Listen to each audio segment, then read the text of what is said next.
I had to choose either a parent sine or cosine function, and then come up with a, b, c, and d values that give me the new graph. So I chose sine of x as my parent function. When I observed the difference between sine of x and the new function, I observed that the new function was shifted up to the right, had a higher amplitude, and a higher frequency, therefore a shorter period. For my values, I picked a equals 3, b equals 6, c equals pi over 6, and d equals 4. A represents the amplitude, d represents the vertical shift, b relates to the period, and c relates to the horizontal shift. For a, the amplitude of the new graph is bigger than the original graph of sine of x, so I set amplitude, or a, to 3. The original amplitude was 1. For d, the new graph is shifted up, so I set d, the vertical shift, to 4. B, the new graph has a shorter period, and therefore a higher frequency. The original parent function has a period of 2 pi, so I pick pi over 3 as the period of this new graph.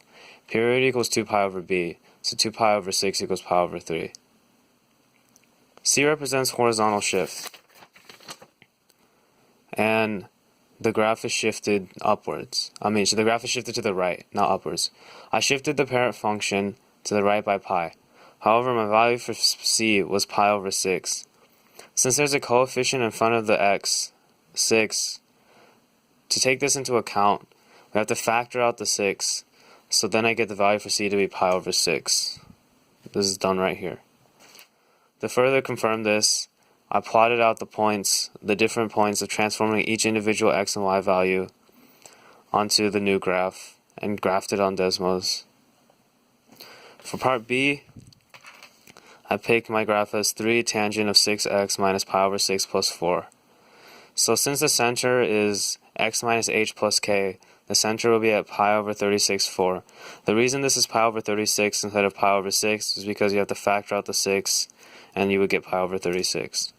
The vertical asymptotes were set at the extrema, or at the maximum of the earlier graph, which is pi over 9. This added plus n pi over 6 represents all the possible different vertical asymptotes. Pi over 6 is the period or the interval of the tangent graph, and n is any number.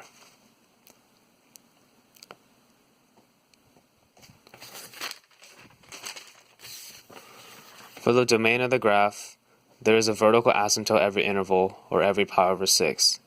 Therefore, the domain is negative pi over 18 plus pi over 6n, pi over 9 plus pi over 6n.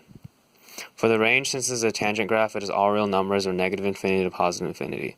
For the y-intercept, I plugged in 0 for x and solved, and I got the y-intercept to be equal to approximately 2.267.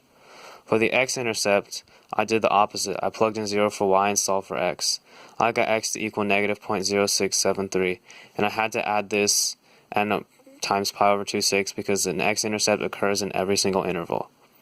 The graph is always increasing, since as x increases, y is always increasing. The graph is positive above the x-axis, or above the x-intercept, and this occurs at multiple intervals as indicated here. Similarly, the negative intervals occur underneath the x-axis or underneath the x-intercept and also occur at every single interval.